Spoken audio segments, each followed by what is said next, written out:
Bharatiya Janata party के प्रत्याशी रायबरेली के लाल और हमारे मंत्री परिषद के सहयोगी आदरणीय दिनेश प्रताप सिंह जी के समर्थन में आप सबका आशीर्वाद मांगने के लिए आए हैं। है आशीर्वाद पूरी ताकत लगा करके आप सबसे यहाँ पर निवेदन करना चाहता हूं। सम्मानित मंच, मैं सबका नाम लूंगा तो बहुत देर लगेगी, लेकिन फिर भी हमारे मंच पर श्री के कैप्टन विकास सिंह जी, रामदेव पाल जी, विनोद वाजपेयी जी, अंजलि गौर जी, दल बहादुर सिंह जी, राकेश भदौरिया जी, राजकुमार तिवारी जी, आनंद त्रिपाठी जी, पुष्पेंद्र सिंह जी, हरिकेश गौर जी, पवन सिंह जी, अनुराग मिश्रा जी, विनायक सिंह जी, रामनगर गुप्ता जी, हरिशंकर मौर्य जी, हाँ नहीं अंजलि जी का पहले, गुड्डू यादव जी, देवेंद्र दीपक जी, सत्यभामा मौर्य जी हमारे जो ब्लॉक प्रमुख है, अविनाश चंद्र कौशल जी, रेखा पटेल जी अपना दल से, ममता जायसवाल जी, चेयरमैन ऊंचाहा, ओम प्रकाश साहू जी, जितेंद्र सिंह जी और हमारे श्रीमती सावित्री पासी जी, मंच के सामने बैठे हुए सभी बड़े बुजुर्गों, नौजवान दोस्तों, माताओं बहनों, पत्रकार मित्रों, आपको सबसे पहले तो मैं ये कहना चाहता हूं, ये श्री राहुल गांधी का भी भ्रम टूट चुका है और अखिलेश यादव जी का भी भ्रम टूट चुका है। कांग्रेस और सपा का इंडी गठबंधन 4 चरण के चुनाव में पूरी तरह से पस्त हो चुका है, ध्वस्त हो चुका है, कमल खिल चुका है। 5वें चरण में यहां पर चुनाव होने जा रहा है, इसमें कोई दो राय नहीं। जो दिनेश प्रताप सिंह जी ने कही, ये गांधी खानदान के लोग दिल्ली से आते हैं, वोट लेकर के जीत करके चले जाते हैं, फिर पीछे मुड़ करके 5 साल नहीं देखते हैं। बताओ सही है कि नहीं सही है? दोनों हाथों में बताओ सही है कि नहीं सही है? आप सबने 2014 में माननीय नरेंद्र मोदी जी के नेतृत्व में देश में सरकार बनाई। 2019 में यही राहुल गांधी जी अमेठी से चुनाव हार चुके हैं। अब 2019 में वहां से हारने के बाद रायबरेली आए हैं। क्या इनकी जागीर है? क्या जागीर है? क्या मैं आप सबसे निवेदन करना चाहता हूं, जैसे अमेठी वालों ने यह बताया कि जो हमारे साथ नहीं है उनके साथ नहीं है, वैसे रायबरेली वाले भी बता दे कि जो हमारे साथ नहीं रहता 5 साल, रायबरेली वाले उनके साथ भी नहीं रहते हैं। 2024 का यह लोकसभा चुनाव ऐतिहासिक चुनाव है। देश के प्रधानमंत्री माननीय नरेंद्र मोदी जी गरीबों के लिए, पिछड़ों के लिए, दलितों के लिए, नौजवानों के लिए, महिलाओं के लिए पूरा दिन रात खपाने का काम करते हैं, दिन रात सेवा करने का काम करते हैं। ये कांग्रेस वाले लूटने के अलावा कुछ जानते हैं क्या? इनका लक्ष्य सत्ता में पहुंच जाओ और देश को लूट लो, गरीब को लूट लो, किसान को लूट लो।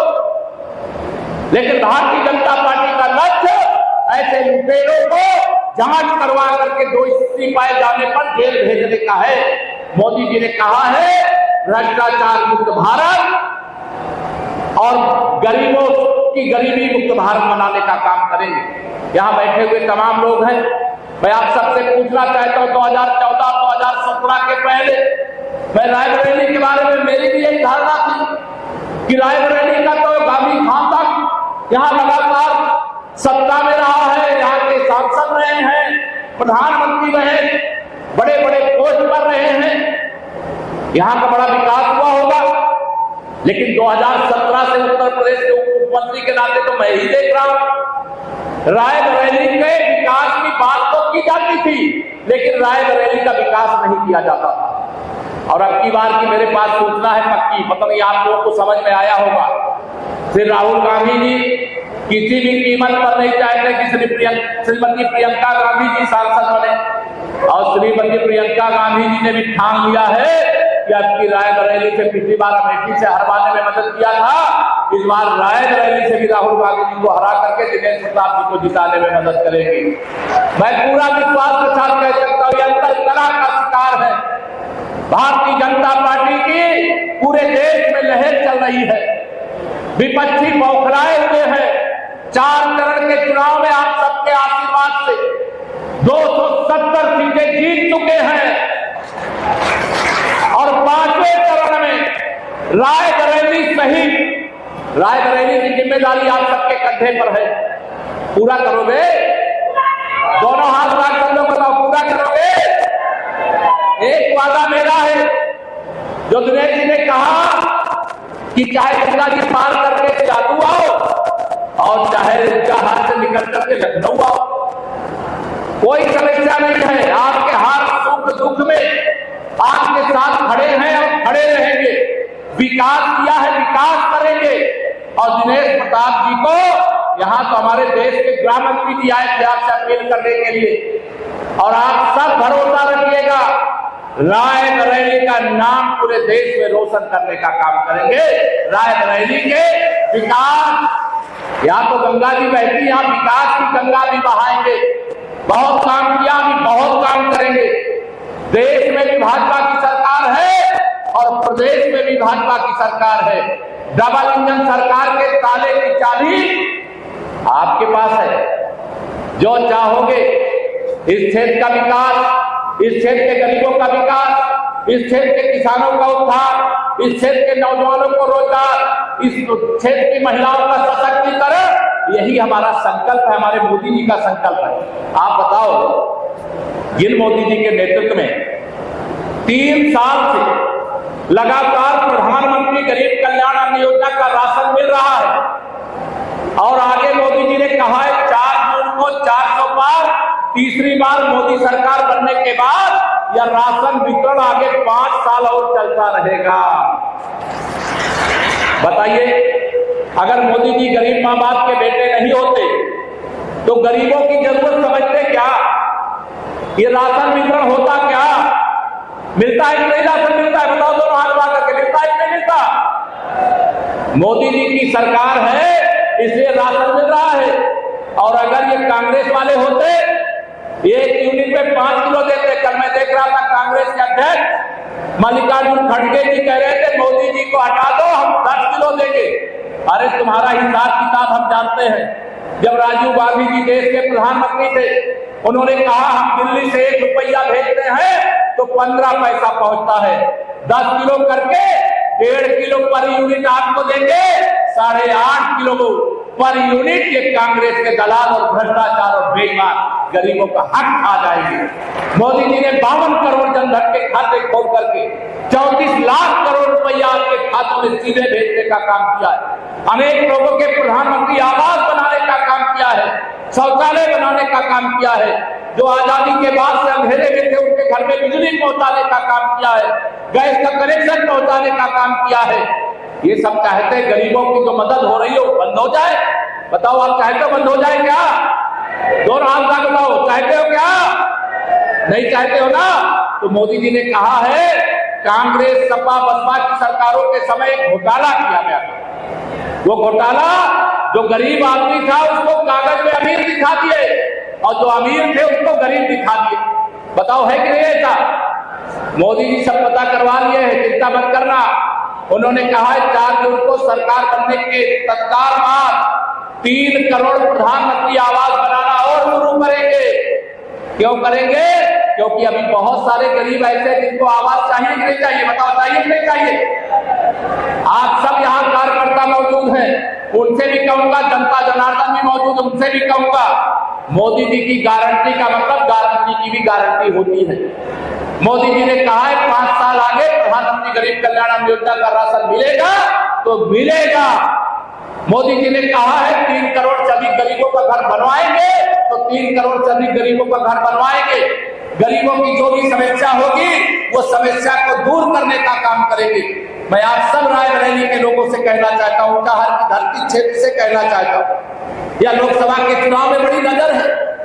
कहते श्रीमती सोनिया गांधी का बेटा यहां से चुनाव लड़ रहा, अरे श्रीमती सोनिया गांधी जी लड़ी तो क्या करती हैं, उनका बेटा लड़ करके क्या कर देगा? तो मैं आप सबको यह जिम्मेदारी दूं, कमल खिलाड़ी जिम्मेदारी दो, दोनों हाथ का दे दो जिम्मेदारी। प्रधानमंत्री जी ने कहा है कि जब आप जाइएगा रायबरेली केशव जी, मेरी ओर से सबको प्रणाम कह दीजिएगा, राम राम कह दीजिएगा। पहले तो सबको प्रणाम, सबको जय श्री राम। और फिर मोदी जी ने कहा है कि आप रायबरेली की सीट हम 2019 में नहीं जीत पाए थे, लेकिन फिर भी देश में 303 सांसद भारतीय जनता पार्टी के कमल निशान पर जीते थे। अब मोदी जी ने कहा इस बार मुझे 370 पार चाहिए, तो उसमें रायबरेली भी चाहिए। इस बार रायबरेली जिताओगे? किसी के भरमाने में तो नहीं आओगे, या अफवाह फैलाएंगे? अफवाह फैलाएंगे कि संविधान खतरे में है, लोकतंत्र खतरे में है। अरे भैया, कुछ भी खतरे में नहीं है। खतरे में है तो श्री राहुल गांधी जी का राजनीतिक भविष्य खतरे में है, उनका अस्तित्व खतरे में है। इसलिए ये दुष्प्रचार कर रहे हैं, और इनके दुष्प्रचार के चक्कर में मत पड़ना। अगर मोदी जी जैसे नेता के हाथ में देश की बागडोर होती तो हमारा देश दुनिया में कब के नंबर 1 पर होता। 10 साल में जितना काम मोदी जी ने किया है, कांग्रेस 60 साल सरकार में रही है, 60 साल में उसका आधा भी नहीं किया है। मोदी जी के नेतृत्व में पूरी दुनिया में भारत का डंका बज रहा है, भारत का तिरंगा लहरा रहा है, भारत का सम्मान बढ़ रहा है, रोजगार के अवसर मिल रहे हैं, गरीब भूखे पेट नहीं सोता है। पहले बिजली आती नहीं थी, अब बिजली जाती नहीं है। अब गांव की सड़कें भी बन रही है, शहर की भी सड़कें बन रही है, एक्सप्रेस वे भी बन रहा है, नेशनल हाईवे भी बन रहा है, स्टेट हाईवे भी बन रहा है। बताओ बन रहा है कि नहीं बन रहा? सब भारतीय जनता पार्टी की सरकार गरीब कल्याण को समर्पित है। या चुनाव गरीबों और गुंडों के बीच में है, या चुनाव गरीबों और भ्रष्टाचारियों के बीच में है, या चुनाव गरीबी से रायबरेली को बाहर निकाल करके अमीरी की ओर ले जाने का है। इसमें कुछ का साथ कुछ का विकास नहीं, मोदी जी के नेतृत्व में सबका साथ सबका विकास। इसमें साथ दोगे ना मेरी माताओं बहनों? तैयार होना सब लोग, ध्यान रखना। ये कांग्रेस वालों का बस चले ना तो आपके थाली का भोजन भी लूट ले जाए। मोदी जी तो है ऐसे कि मेरा कोई गरीब भूखा न रह जाए, क्योंकि वो गरीब माँ बाप के बेटे हैं। एक चाय की दुकान चलाते थे उनके पिताजी, उनकी माताजी घर में झाड़ू पोछा, दूसरे के घर में झाड़ू पोछा करती थी। उनके घर में भी बिजली नहीं थी, शौचालय नहीं था, पक्का घर नहीं था, दवाई का पैसा नहीं था, बिजली का कनेक्शन नहीं था, गैस का कनेक्शन नहीं था। और जब मोदी जी देश के प्रधानमंत्री बने तो उन्होंने कहा गरीबी के कारण तो मेरे माँ बाप ने कष्ट सहा है, उसी गरीब माँ बाप का बेटा देश का प्रधानमंत्री बना है तो गरीबों के आशीर्वाद से बना है।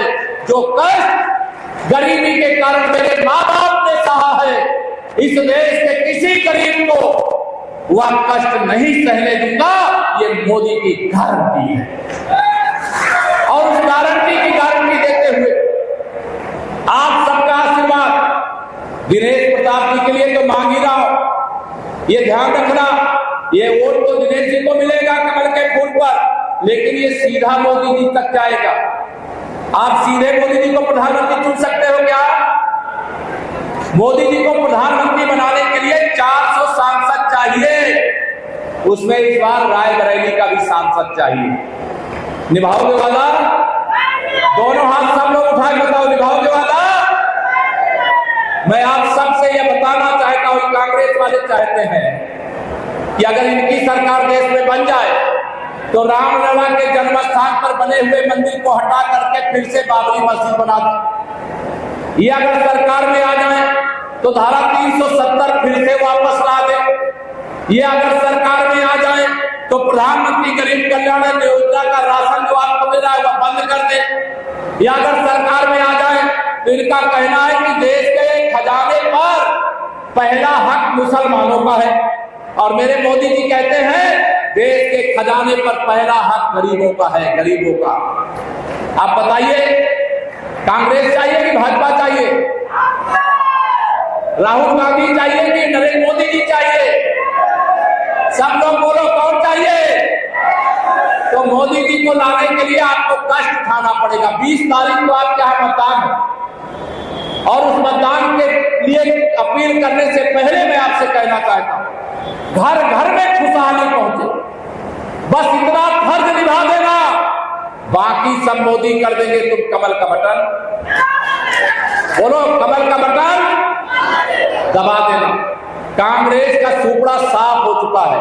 यूपी से ही नहीं, श्रीमती प्रियंका वाड्रा जी कह रही है कि हम अमेठी और रायबरेली दोनों जीते। भाषण तो दे रहे हैं लेकिन अंदर अंदर क्या चल रहा है सबको पता है। लेकिन प्रियंका जी 2019 में आप ही अमेठी में प्रचार कर रही थी, रायबरेली में प्रचार कर रही थी। श्री राहुल गांधी उस समय कांग्रेस के राष्ट्रीय अध्यक्ष थे। चुनाव कौन हारा था? श्री राहुल गांधी जी बिहारी थे और श्रीमती प्रियंका गांधी बिहारी थी। 2024 में आप बड़े बड़े दावे कर रही हो, लेकिन 2022 के विधानसभा चुनाव की बात हो तो आपके हाथ में थी कांग्रेस की। 2 विधायक जीते, कहां चली गई आपकी दावेदारी? आप सबसे मैं कहना चाहता हूं, किसी के बहकावे में मत आना। 2024 का चुनाव ऐतिहासिक चुनाव है, देश को 100 वर्ष आगे ले जाने का चुनाव है। सपा कांग्रेस का गठबंधन 2017 में भी हुआ था, आपने उसे धराशायी किया था। 2024 में भी हुआ है, धराशायी हो चुका है। आपको केवल कमल का बटन दबा करके कमल खिलाने का काम करना है। मैं आप सबसे, समय का अभाव है, आज माननीय प्रधानमंत्री जी की प्रतापगढ़ में सभा है, उस सभा में भी मुझे शामिल होने के लिए जाना है। तो मैं प्रधानमंत्री जी से कह दूं, रायबरेली सीट जिता रहे हो? दोनों हाथ क्या बताओ, जिता रहे हो? बता दूंगा। आप सबको एक काम दे रहा हूं, 2019 में शायद दिनेश जी 4 लाख से ज्यादा वोट पाए थे, ऐसा ही है ना? 2019 में 4 लाख से ज्यादा वोट मिला था। कितना वोट 2019 में कितना मिला था? पौने 4 लाख। पौने 4 लाख मिला था। और सोनिया जी कितने वोट से जीती थी? 82-83 हजार। मैं आप सबसे ये कहना चाहता हूं, मोदी जी ने कहा है कि मैंने 370 हटाया। हर बूथ पर आप सब जितना वोट 2019 में दिलाए थे उसमें 370 वोट और बढ़ा दीजिए। जो लोग 370 वोट अपने अपने बूथ पर बढ़ा सकते, जरा हाथ उठा के बताओ जरा मुझे। सब लोग बढ़ा सकते हो? तब तो राहुल गांधी जी की जमानत जब्त। मैं मोदी जी से ये बताऊंगा, ध्यान रखना। मुझे मालूम है रायबरेली वाले जो कहते हैं वो करते हैं, और केशव प्रसाद जो कहता है वो करता है। मोदी जी जो कहते हैं वो तो करते हैं, क्योंकि मोदी जी की गारंटी की भी गारंटी होती है। बहुत सारी बातें हैं। आप सबने यहाँ कांग्रेस की सभा से भी इतनी बड़ी सभा किया है, और आप सब जानते हैं विकास के लिए लक्ष्मी जी की जरूरत होती है। लक्ष्मी जी हाथ के पंजे पर, हाथी पर बैठ करके नहीं आते, वो कमल के फूल पर बैठ करके आती हैं। आप कमल का बटन दबाइए, सुशासन और विकास को आगे बढ़ाने के लिए अपना आशीर्वाद दीजिए। एक गरीब माँ बाप के बेटे को ये सारे लोग मिलकर के प्रधानमंत्री की कुर्सी से हटाना चाहते हैं। गरीबों की ताकत दिखा दीजिए। है ताकत की नहीं गुंडों को दिखाने की, गरीबों की ताकत दिखा दीजिए। कमल खिला लीजिए और कमल खिला करके मोदी जी को तीसरी बार प्रधानमंत्री बना दीजिए। ये मेरे मोदी जी को बहुत विरोधी गाली देते हैं, लेकिन मोदी जी ने कहा है गाली का जवाब गाली से मत देना। गाली का जवाब कमल का बटन दबा करके दिनेश सिंह जी को यहां से सांसद बना करके और मोदी जी को तीसरी बार प्रधानमंत्री बना करके देने का काम करिएगा। यही मैं आप सबसे अपील करता हूं। अगर मुझे यहाँ बुलाया गया है, मैं आया हूं, तो अब तो मेरा मस्तक ऊंचा करोगे कि नहीं करोगे? बताओ तो। दोनों हाथ मिला बताओ, करोगे कि नहीं करोगे? यहाँ ये ध्यान रखना।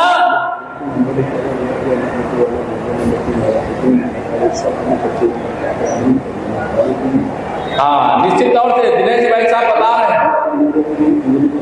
यहाँ अभी जो पहले चुनाव लड़े थे, विरोध में लड़े थे, वो सभी समय भाजपा के साथ है कि नहीं बताओ? 2019 में किसके साथ थे? ये श्रीमती सोनिया गांधी के साथ थे। आज ये सारे लोग श्रीमती सोनिया गांधी का साथ छोड़ चुके हैं। 2022 में अमरपाल मौर्य जी को यहाँ लड़ने के लिए भेजा था, लेकिन अंजलि भी बीच में लड़ गई थी। अब तो अंजलि भी साथ में है ना। और अमरपाल मौर्य को हम लोगों ने राज्यसभा का सांसद बना दिया, मालूम है कि नहीं आपको? उनको राज्यसभा भेजा है। अंजलि भाजपा परिवार का हिस्सा बन गई है। अभी ऊंचाहार के विधायक मनोज पांडे जी, वो आज भारतीय जनता पार्टी के समर्थन में जबरदस्त प्रचार करने का काम कर रहे हैं। कोई बाकी है क्या? 1 नंबर, 2 नंबर, 3 नंबर, सबके सब तो भाजपा में आ गए। तो यहां से तो कम से कम 1 लाख वोट की लीड ऊंचाहार विधानसभा से मिलनी चाहिए। और रायबरेली सीट भी कई सीटें 5-5 लाख वोट के अंतर से जीती जाती हैं। इस बार हनुमान जी की ताकत दिखा दीजिए। का चुप साल रहे बलवाना, आप सब हनुमान जी की तरह शक्तिशाली हो। जब अपने पर आ जाते हो जो चारों तरफ कमल खिलाते हो। अब तो जो दूसरे दलों में थे वह भी सब भाजपा परिवार का हिस्सा है। अब कोई दिखने में शंका है क्या? सबको निवेदन है, बाकी सब कुछ जाना भो, याद रखना नरेंद्र मोदी और कमल का वोट। और अपने अपने बूथ पर जितना वोट 2019 में दिलाए हैं, 2022 में दिलाए हैं। अब तो यहाँ में क्या कहूँ, भाजपा को जो दिलाए उसमें तो जो सपा को भी दिए थे, जो बसपा को भी दिए थे, वह भी हमारे साथ हैं। अब तो एक तरफा विजय है, 100% वोट कमल के फूल का है। आप सबसे ही अपील करके दूंगा अपनी वाणी को विराम। जरा दोनों हाथ उठा करके बोलिए जय श्री राम।